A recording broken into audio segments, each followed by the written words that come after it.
Welcome back to another technical video. Today, we'll be going through your questions, answering them, and hopefully finding that solution you need. Guys, remember to stay just a little bit crazy, just like me, and hopefully you'll find that solution you're looking for. Now, let's continue on to the video.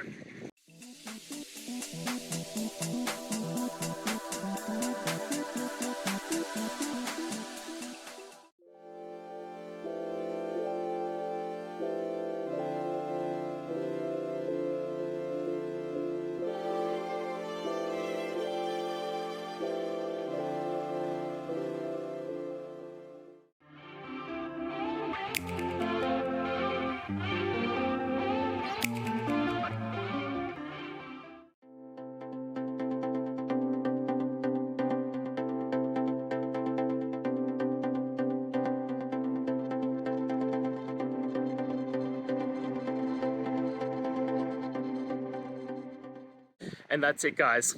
I hope we've gone through the question and found that solution you're looking for. And look, if we did, please hit subscribe. I'd really appreciate it. And until the next time you need technical help, I hope you have a good one. Cheers.